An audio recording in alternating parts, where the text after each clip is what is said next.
Fala, meu povo! Boa noite de domingo, boa manhã de segunda-feira para vocês. Bom, seja lá o que for para vocês, aqui em Kansas City, já um quarto de hotel por aqui. Já tô me sentindo mais livre, já tô me sentindo mais meritocrático também, desde o momento que eu pisei nesse país chamado América. Meu povo, falar de seleção brasileira aqui com vocês, hein? Corte do Wesley, convocação do Ederson, me surpreende bastante a convocação do Ederson. E alguma coisa também do jogo sobre o Egito. Sei que sou o último a chegar nisso daqui porque todo mundo já falou. Para mim, o jogo contra o Egito não é ruim do Brasil. Dentro do que o Brasil quer fazer, eu acho que ele fez algumas coisas muito bem. Por exemplo, o Brasil pressionou muito bem o Egito, os gols do Brasil são de roubadas de bola e praticamente todas as jogadas que o Brasil construiu no jogo são de roubadas de bola ou de transições rápidas. Isso quer dizer, o que o Brasil quer fazer, ele está fazendo. Se a gente for pegar a jogada que o Rafinha dá para o Vini, e que o Vini arranca, ele tem um cara a cara, uma jogada de saída direta, transição do Brasil. A jogada que o Igor Thiago perde o gol, que ele não consegue dominar, dá 3, 4 toques na bola ali, é uma jogada que vem longa do goleiro do Egito, o Danilo recupera, rápido para o Casemiro, para o Igor Thiago, que acaba perdendo. O gol do Brasil com roubada do Bruno Guimarães, o segundo gol do Brasil com roubada de bola também, depois do cruzamento do Rafinha para o Endrick. Só tem uma jogada, na verdade tem duas jogadas que são construídas, uma é que o Vini sai driblando pela esquerda, passa para o Rafinha, ele sem ângulo tenta cruzar, o goleiro pega, e a outra é a que o Rafinha vem tabelando com o Paquetá desde o meio campo, e aí depois o Rafinha dá um belo corte, finaliza sem ângulo, e o goleiro acaba defendendo. Tem uma também do Igor Thiago que ele defende, que também é roubada de bola rápida do ataque da seleção brasileira. Então o Brasil conseguiu recuperar muitas bolas, esse time quer recuperar muitas bolas, então quer dizer que deu certo. O Brasil não permitiu muito para o Egito, o gol do Egito sair de erro individual, é muito menos grave para se corrigir um erro individual do que um erro coletivo, ou quando coletivamente as coisas não estão indo bem, porque você precisa melhorar muito os jogadores. Marquinhos não é um cara que normalmente dá esse tipo de passe para trás sem olhar no retrovisor, errou por ali e tá tudo certo. A questão é que nesse lance teve dois erros, né? Teve um erro de passe do Casemiro no meio também, esse não pode acontecer. O do Marquinhos é mais raro que aconteça, porque ali praticamente não se vê esse tipo de jogada, ainda mais nesse nível. O Casemiro vai precisar tentar mais aquele passe ali que ele errou no meio campo, aquele passe é mais necessário do que o passe do Marquinhos, então a chance de aquela situação se repetir do Casemiro é maior e é mais preocupante se ele errar o passe por ali. Mas o Brasil, dentro do que ele queria fazer, eu acho que ele fez bem, não permitiu muito ao Egito, que só finalizou 5 vezes, só 2 no alvo, uma delas fruto de um erro individual. O que eu acho que o Brasil precisa melhorar é a construção quando ele tem a bola no pé. O Brasil constrói muito pouco com a bola no pé. E eu acho que durante a Copa os adversários vão dar a bola para o Brasil e o Brasil vai precisar trabalhar muito mais com ela do que recuperando bola do adversário. Mas a pressão está muito boa, está coordenada, os caras estão correndo pra caramba. Isso funcionou. Já tinha funcionado bem contra o Panamá, né? O primeiro gol do Vini sai numa roubada de bola do Casemiro. Funcionou no gol do Ryan, por exemplo, também, uma recuperação de bola. No gol do Igor Thiago de pênalti, é uma recuperação de bola que depois o Igor Thiago sofre o pênalti. Então tá melhorando isso, e dessa vez contra o Egito o Brasil permitiu menos para o adversário. Algo que me chama a atenção é a entrada do Lucas Paquetá no time. A ideia do Carlo Ancelotti era ter o Paquetá por dentro para deixar o lado do campo para o Wesley atacar. Não deu certo, porque o Wesley logo se machucou. Vou até colocar aqui para vocês verem um videozinho de captura de tela de como o Lucas Paquetá, e aí quando a gente vê a mancha dele no campo, ele teve muito longe de ser um ponta direita, ele jogou por dentro mesmo, tem várias jogadas do Lucas Paquetá pela direita, por dentro, perdão. A ideia era que o Wesley tivesse mais esse espaço pelo lado do campo, e se a gente olha do outro lado, Rafinha também mais por dentro e o Vinícius bem aberto.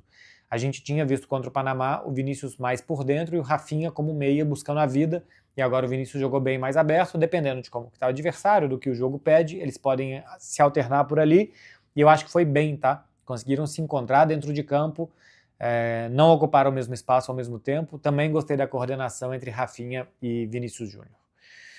Igor Thiago para fechar, Brasil e Egito. Igor Thiago é um atacante que só está se surpreendendo, que ele tem dificuldade de dominar a bola, que ele tem dificuldade aqui e ali. Quem não viu o Brentford jogar, e ele foi vice-artilheiro da Premier League, sem ser um grande dominador de bola, um grande condutor de bola muitas vezes, em espaço curto, né? Quando ele tem mais espaço para arrancar, é outra coisa. O que me surpreende mais do Igor Thiago é que o Ancelotti tenha colocado ele para jogar de início. O Igor Thiago, eu imagino que seja um jogador para situação de jogo, para meio que tudo perdido. um centroavante para quando o Brasil for construir jogo, quando o Brasil for procurar espaço na defesa do adversário, me parece mais natural que seja Ryan ou Endrick do que seja o Igor Thiago, caso ele não queira jogar com o Matheus Cunha, né? Que inclusive participa do segundo gol roubando bola também, que é um jogador mais de construção e não do famoso atacar a última linha.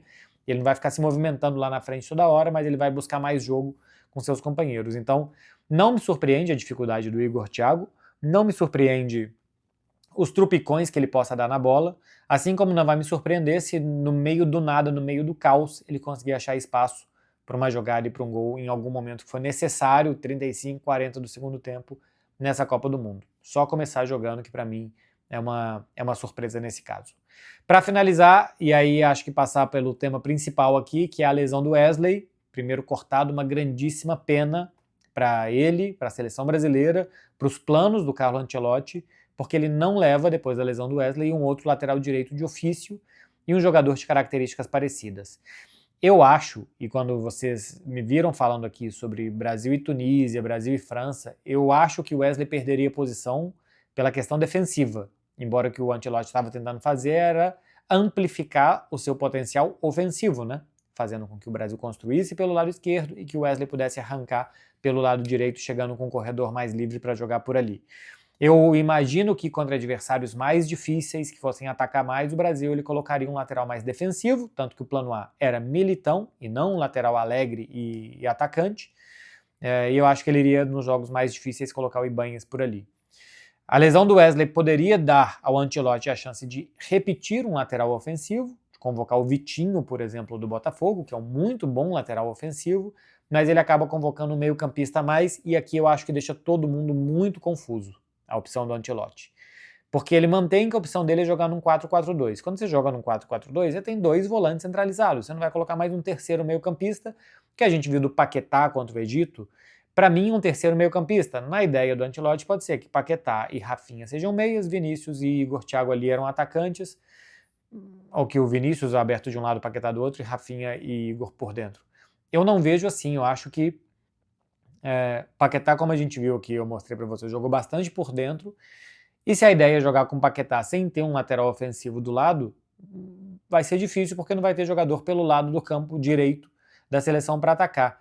Então, quando ele convoca o Ederson e ele traz mais um meio-campista para uma posição que já tem Fabinho, Bruno, Casemiro, os dois titulares, já tem Fabinho, Danilo e Lucas Paquetá, já tem 5 jogadores para 2 vagas. Ou se você quiser colocar o Paquetá como um jogador já de lado de campo e não mais concorrendo com esses 4 aqui, o que eu não acho que seja certo, porque eu acho que ele é muito bom por dentro, como camisa 8, como um segundo jogador de meio campo, mas você traz mais um jogador então, excluindo o Paquetá, você vai ter 5 com características parecidas. Eu sei que o Danilo e o Bruno Guimarães, o Casemiro, eles são diferentes, mas são todos jogadores de faixa central, jogadores box-to-box, né, de uma grande área até a outra, capazes de fazer muitos quilômetros durante o jogo, muitos deslocamentos.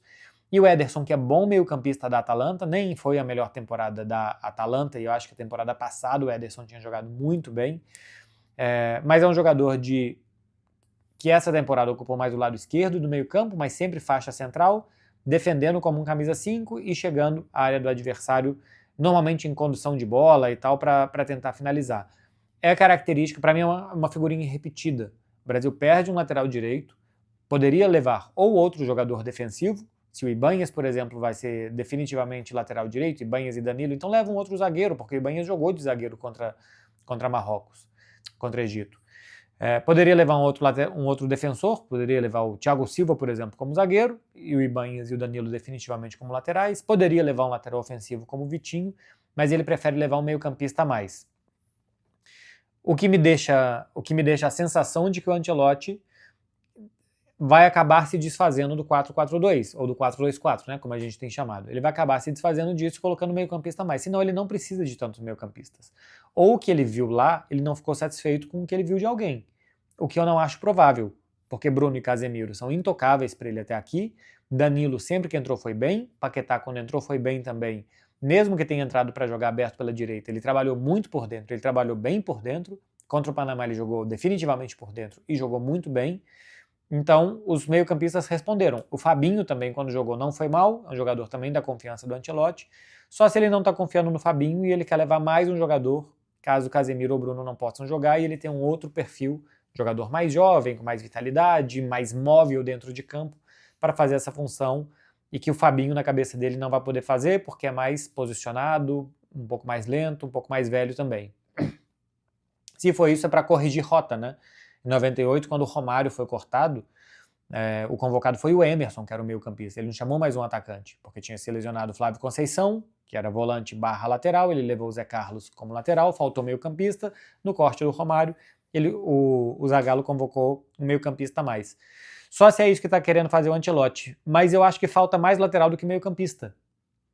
Se não pode jogar o Casemiro, joga Bruno e Danilo. Se não pode jogar o Bruno, joga Casemiro e Danilo. Ou joga Bruno e Paquetá, Casemiro e Paquetá. Se ele não quer usar o Fabinho. Se ele quer usar o Fabinho, você tem Fabinho e Casemiro. Aí eu acho que é muita repetição de característica, mas ele pode usar Fabinho e Bruno. Enfim, ele tem muitas opções no meio campo. Ele leva mais uma opção, por melhor que seja. O Ederson não participou de nada do ciclo. A última convocação dele foi para aquele Brasil e Argentina, se eu não estou enganado. Depois ele volta, acho que em março de 2025 ele volta para alguma convocação.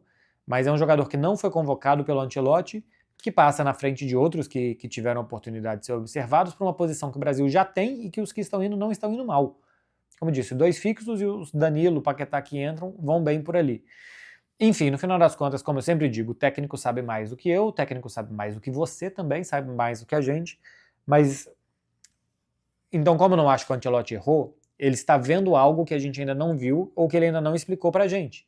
Talvez ele vai colocar 3 meio-campistas, na entrevista coletiva de sexta-feira ele disse, o esquema não vai mudar, é 4-4-2. Mas talvez com essa convocação e na ausência de um lateral ofensivo ele pense em mudar o esquema, e aí eu não acho que mudar o esquema seja colocar 3 zagueiros, 2 alas, a gente não tem jogadores para isso, mas é colocar uma linha de 4 jogadores muito defensivos, talvez 3 no meio campo e 3 no ataque. Pode ser que vá por aí, e aí ele prefere levar um meio-campista a mais, já que ele vai ter 3 meio-campistas nos jogos. Mas enfim, tá difícil de entender. A Copa do Mundo vai começar daqui a pouco, o Brasil não tem mais jogos, não tem mais testes, e ainda tá difícil de entender como que o time vai jogar, porque esse 4-4-2, esse 4-2-4, que parecia mais fechado do que está, e a convocação do Ederson até sugere que esteja ainda mais aberta a forma de jogar do time, faz com que a gente possa pensar em muitas maneiras que o Ancelotti está enxergando esse time. O que eu acho positivo é o que ele quis fazer desde o jogo lá contra a França, que o time perdeu e tal, mas nos últimos jogos tem evolução. Contra a Croácia, Panamá e Egito, o time pressionou melhor, atacou mais rápido, não precisa trocar 1 milhão de passes, os ataques do Brasil são rápidos mesmo, tá atacando rápido, perder chance, pô, as chances daqui a pouco vão começar a entrar, você troca a peça para que a bola comece a entrar com outro jogador, se aquele ali não tá respondendo, mas você oferecer pouco para o seu adversário e você gerar muito lá na frente é o caminho certo para ganhar. A única coisa que um técnico pode controlar é vamos oferecer pouco aqui e vamos gerar muito aqui. Aí no final das contas, se você gerar 10 e nenhuma entrar, se os caras gerarem uma e essa entrar, aí vai para os jogadores. O técnico não pode fazer nada. Vamos ver se ele vai mudar esquema, se ele vai manter o 4-2-4, 4-4-2, qual é a ideia dele com o Ederson. Daqui a pouco a gente vai ter um pouco mais de clareza do que o Carleto quer fazer com isso. Tá falado, meu povo? Eu começo hoje, ou amanhã, enfim, começo nessa segunda-feira, minha cobertura aqui em Kansas, vou ficar entre Kansas, Dallas e outras cidades aqui dos Estados Unidos. Faz favor de se inscrever aqui para não perder a cobertura, para não perder os próximos vídeos também. Valeu, gente. Tchau, tchau, hein? Até mais.